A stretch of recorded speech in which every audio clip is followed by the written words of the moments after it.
Pourquoi maintenant? Parce que le lien qui va lier un époux avec son épouse, ça doit être la crainte d'Hachem, le contraire de la futilité de beauté. Ce qui doit nous lier, c'est toujours la crainte d'Hachem. C'est-à-dire pourquoi on se marie, c'est pour connaître Hachem. Pour connaître Hachem, parce qu'on sait que tout seul, on ne va pas arriver à connaître Hachem. Déjà, de connaître Hachem, c'est pas facile, mais si on n'a que la moitié des éléments, c'est sûr qu'on va pas arriver à connaître Hachem. Et malheureusement, les gens, ils attendent pour se marier.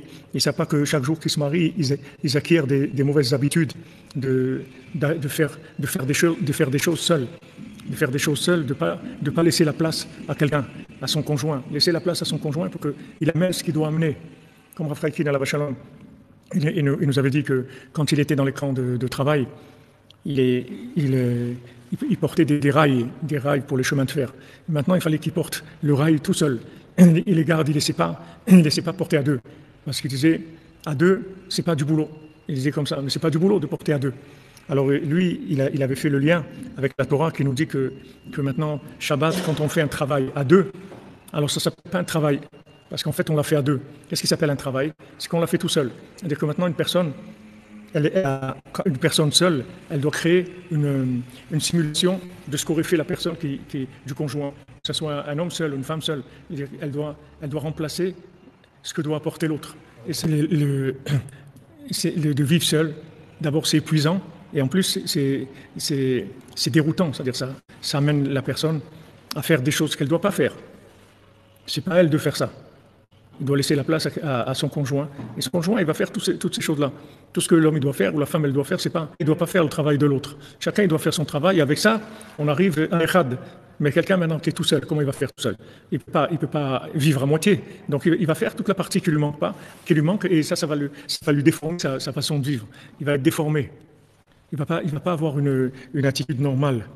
Donc, Bezat Hashem, on souhaite à tous les célibataires de la cordonnerie qui se marient très très vite, Bezat Hashem, à tous les célibataires du monde qui se rendent compte combien ils ont besoin de conjoints, combien ils ont besoin. Les gens ils croient que de se marier, c'est un acte de bonté ou d'altruisme. Mais c'est pas de la bonté et de l'altruisme, c'est pour vivre normalement, pour avoir une vie normale. Hier, j'ai rencontré mon ami Israël Wetzandler, un ami de longue date. Depuis le début, je le connais, ça fait 46 ans que je le connais. Et Israël Wetzandler m'a raconté une histoire qui lui est arrivée il y a 2 ans, 1 an et demi, que il a perdu sa femme.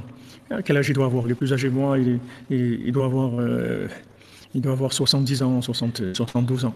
Il a perdu sa femme et il ne savait pas quoi faire. Il ne voulait pas rester seul. De notre côté, il ne voulait pas faire de la peine à sa femme, qui était décédée, mais il ne voulait pas lui faire de la peine.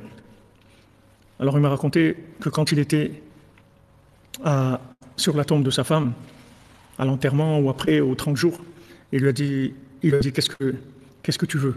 Tu veux que je me marie ou tu préfères que je reste seul? Ce que tu veux, je fais. Dis-moi ce que tu veux et je vais faire ce que tu veux. Alors il priait comme ça sur sa tombe. Et juste quand il était encore sur la tombe, il a reçu un appel de quelqu'un qui lui dit « J'ai quelqu'un à te proposer pour un mariage. » Alors il a compris elle préférait qu'il soit protégé et avec une épouse plutôt que d'être seul. Alors hier, je l'ai rencontré avec son épouse. Ils sont venus à Shavuot et il me l'a présenté. Il m'a dit « Voilà mon épouse. » Et il m'a dit « C'est une religieuse, hein, tu vois. » Et tout, comme ça. Il me dit « C'est la première fois qu'elle vient à Ouman. » Il me dit « Elle est gentille, elle est chassidie, elle est venue, elle est contente de venir à Ouman, etc. » Voilà, vous voyez même des gens comme ça, il a 70 ans passés, mais il va pas rester seul. Maintenant, si sa femme ne lui avait pas donné de réponse, il serait resté seul, parce qu'il aimait beaucoup sa femme et il ne voulait pas lui faire de la peine. Mais sa femme, de là où elle est plus dans l'émotionnel. Elle a vu que son mari, s'il n'a pas une femme, il va faire des bêtises. Il va faire des bêtises, même qu'il a 70 ans. Il reste de faire des bêtises de vendre sa maison, d'aller habiter à Dubaï, ou je ne sais pas ce qu'il peut faire. Un homme, c'est un cerf-volant, un homme. Hein? Elle est rahmanout pour lui. Il a dit, l'autre Adam Liot Levado, il va être seul comme ça, et savoir qu'est-ce qui peut lui arriver. Alors elle a donné son accord pour qu'il se remarie. C'est-à-dire que maintenant on se marie parce qu'on va prendre la route ensemble. It's a long way, c'est une longue route. Il y a beaucoup de choses sur la route. Il faut être motivé par l'objectif. Parce que si on est motivé par l'objectif de la caméra, c'est pas bon. Il faut être motivé par l'objectif, la finalité. Et Maintenant la ira. C'est le contraire de l'ével ayofi, c'est le contraire de la futilité, de la beauté. Parce que nos sages nous disent ne mets pas tes yeux dans la beauté. C'est-à-dire que quand tu vas chercher une femme, ne cherche pas la beauté. Ne mets pas tes yeux là-dedans. Si maintenant Hachem il a fait qu'en même temps il y a les deux, alors non, il y a les deux, mais c'est pas ça le principal. Le principal, combien à chaque fois je m'accroche avec des gens qui viennent et qui me disent ouais, elle est bien, tout, c'est vrai, les Breslev, elle a tout, mais elle est pas belle, elle est pas très belle, etc.